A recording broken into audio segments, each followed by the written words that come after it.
Sawadee-ka. Look at that, I remembered. Mind is getting sharper every day. It's eating the mangoes, I'm telling you. You eat the mangoes, your mind gets sharp. Okay, January the 9th, 2021, which so far has not been awesome. Like it magically on New Year's Day, it was supposed to turn better. It's turned worse, if anything. Anyway, let's stay positive, shall we? Yes. The 9th, profanity is a sign of inadequate vocabulary. Now, just wait a cotton-picking minute.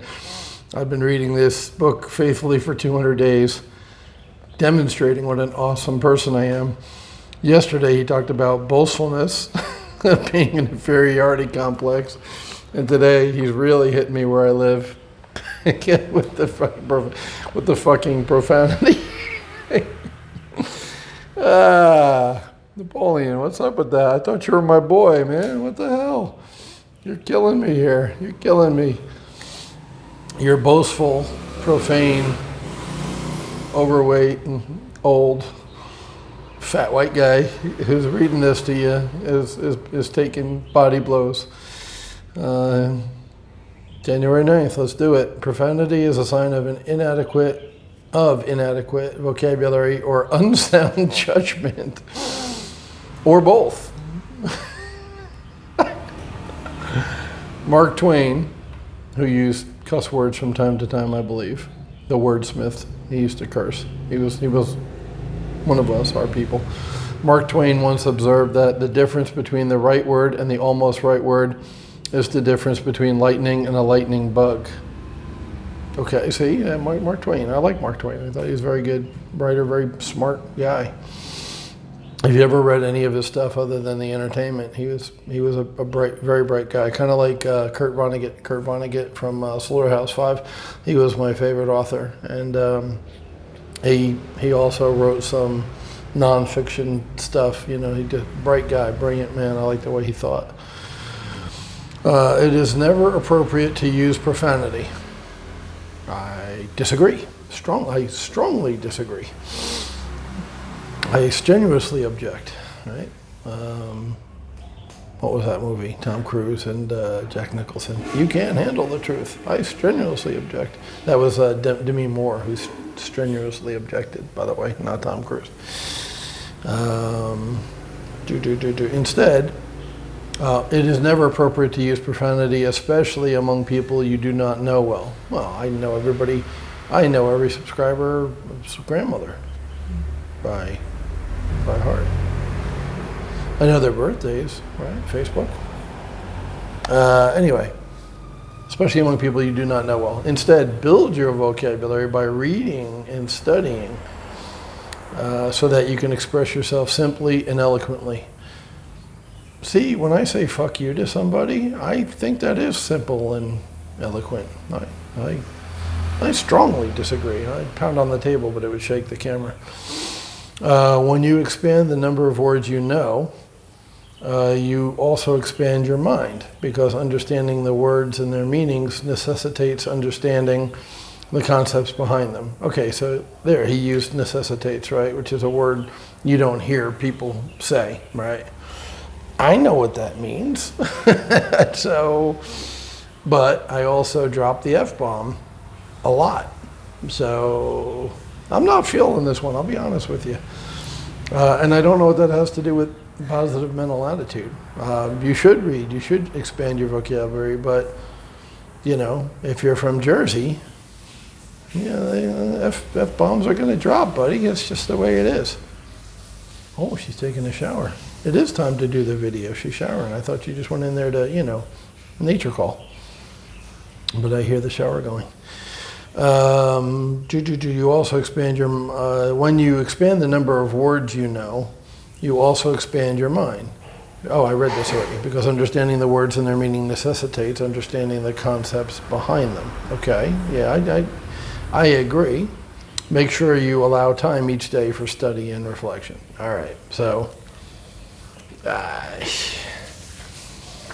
on the one hand, it's been 200 plus days, and that's the first time I read something that I'm just like, no, I can't get behind any of that. But it is positive mental attitude. So I am going to say building your vocabulary is good because it helps you communicate. And the studying, I talked about maybe having some quiet time. I know some guys who are very successful in their fields, and some of them are religious and they pray every day, every morning. They set some time aside.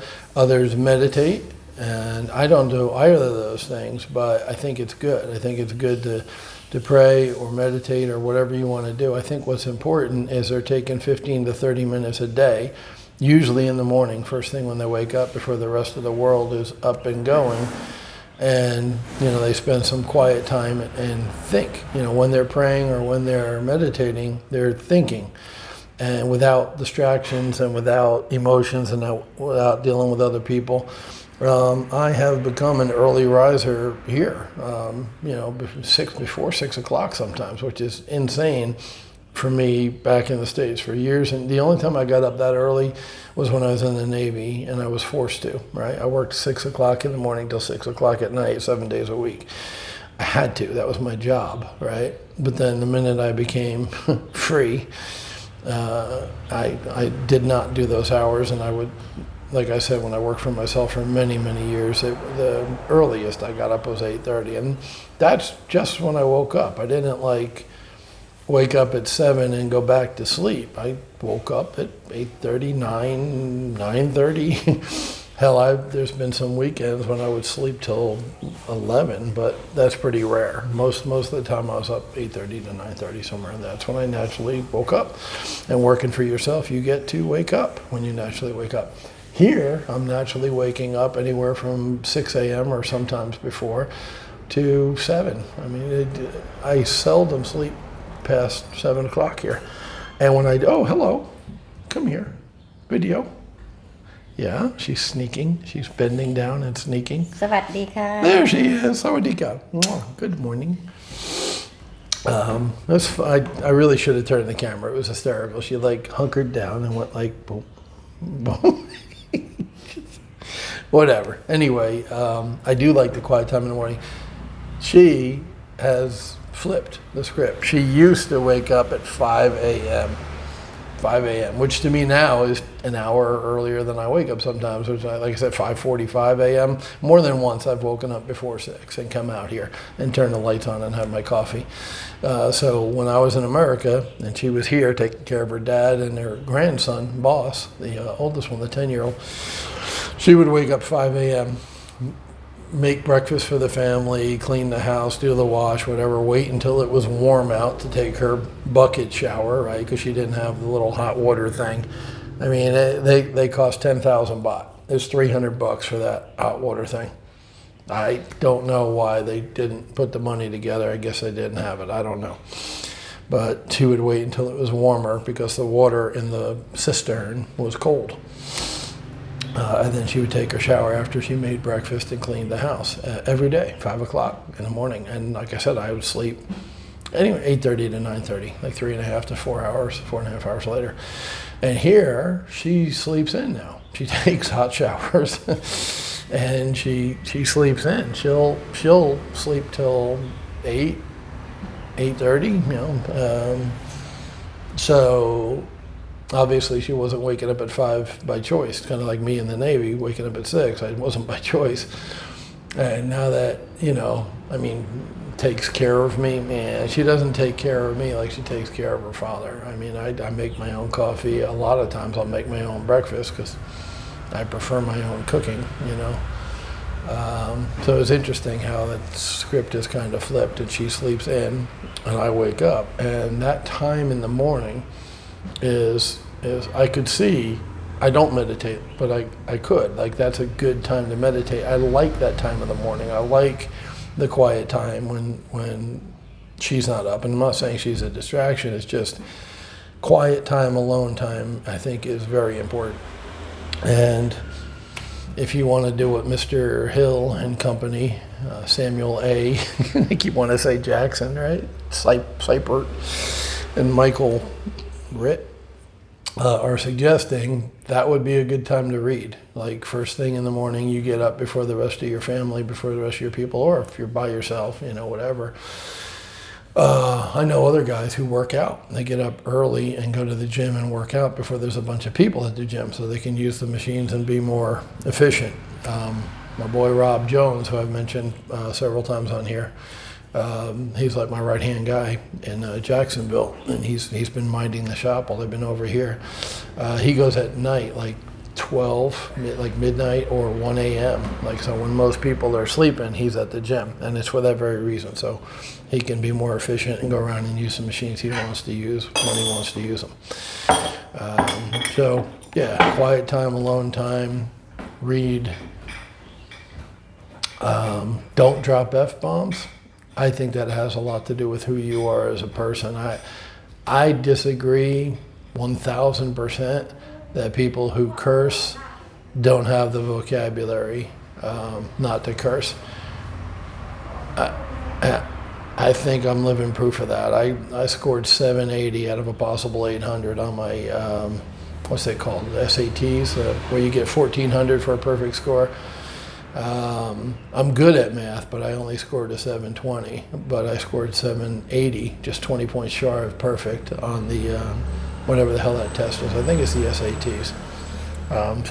Verbal, I was 20 points shy of the highest score. So, and I curse all the time in these videos and when I'm not making these videos. So I disagree. I think, I mean, he and they seem to be religious Christians. A lot of the faith chapter was about organized religion, faith, which is one type of faith in my opinion. And so we disagreed on that a lot. I don't think you need to be a Christian to be a quality person. I know some atheists, and I know that will shock the Christians, and that's a naughty word, but I know some atheists that I think are very principled people. So I don't buy that, and I don't buy the cursing thing. But I just put the information out there. It's up to you to evaluate it, and more importantly, I'm making you a suit. You got to try on and see if it fits you or not, right?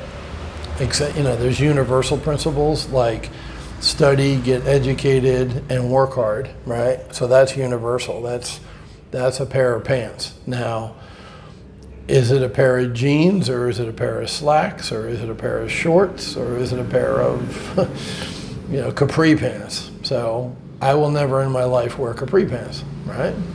I wore jeans every day in Florida, even though it's hot there. I just wore jeans. Those who know me, 90% of the time I was wearing blue jeans, Wrangler or Levi's, old school, and Hawaiian shirts because they were big and floppy and loose to cover my big fat 300-pound belly. They weren't tight, they weren't constricting.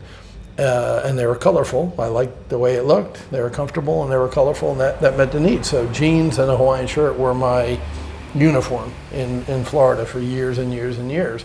Here, I haven't worn my jeans one time. I brought one pair of jeans just in case, and I wear shorts and mostly t-shirts. Sometimes I wear a polo shirt just because I have them. Sometimes I wear one of the Hawaiian shirts I brought with me because I have them. And sandals. I wore socks and sneakers in Florida, and I wear flip-flops, sandals here. Just do. So once again, the clothes and the type of clothes have the style of the clothes have more to do with you and your situation. So I guess what I'm trying to say is your mileage might vary as far as the religious faith as opposed to faith in yourself and faith in partners and things like that. And as far as your vocabulary and cursing, I will not judge you if you curse. That's for damn sure, because I do, and I think it's hypocritical to put people down. Now, those dudes obviously don't curse, and they're judging people who do. I 100, 1,000, 1,000,000% disagree. So, fuck y'all. I love you. I'll see you tomorrow.